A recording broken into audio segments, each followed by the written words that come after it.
What's up YouTube? I'm going to show you how to play smart and win games in the new season of Fortnite. No building tips here, this works for all skill levels. Stick around till the end because I'm saving the best till last. Let's dive in. Your journey to the Victory Royale starts in the air. When you're dropping, look around for llamas and check for other players.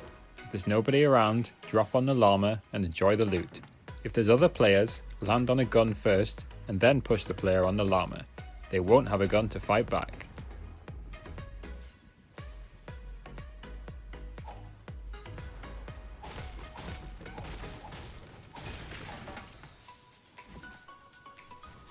Choose your drop spot carefully. If you're going for the dub, then avoid the busiest areas. This means landing on the edge of the zone at an unnamed location, preferably one with some rotation, like a boat. That leads me to the next tip, learn a drop spot. Check out the Loot Lake website in the description for a great tool. It will help you find everything you need, including chests, ammo boxes, weapon spawns, and fishing spots. Learning your drop spot means you can out-loot and outplay any other player landing there.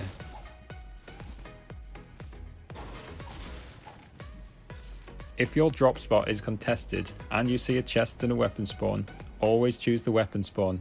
It will take the other player more time to open the chest, and during that time you can take them out and take their loot. Whilst you're on your newly learned loot path, make sure you farm materials along the way. This will give you the upper hand if you bump into another player whilst you're looting up, and it's also useful for another reason, which we'll talk about shortly. Whilst you're looting, think about your inventory loadout.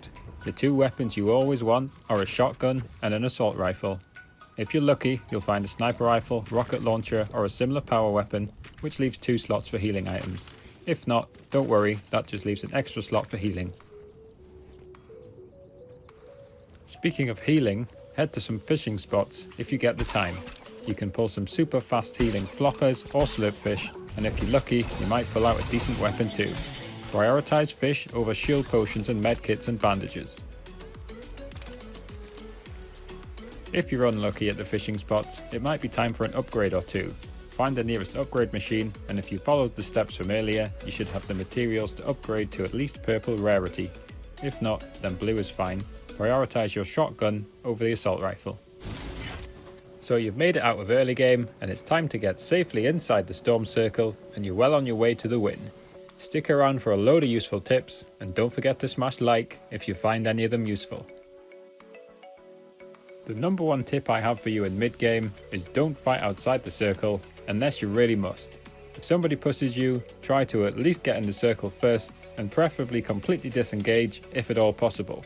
Fighting outside the circle just means you'll take storm damage and you'll be super weak even if you win the fight.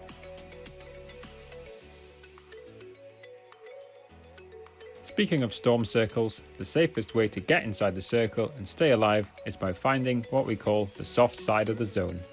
Take this diagram for example. Most players simply follow the white line into safety, and you can see this zone pushes everybody here. So if at all possible, you want to try and avoid that area. Next tip will help. Find an efficient way of moving through the map. Boats are a great way of doing this and will help you get to the soft side of the map that we just spoke about. At this stage, try not to burn a launch pad unless you really have to. If you have to take a bit of storm damage to get to the soft side, then it's probably worth it, and you can use the floppers you pushed earlier to heal back up, or even better, you can find a campfire. If you're going for the win, you don't want to be pushing every single player. This is what we call W keying. Only push players if you have a good reason to. For example, if you've hit them to low health with a sniper rifle, then it may be a good time to push the player. Be aware of your surroundings while making the decision, and don't push in if there are loads of players around.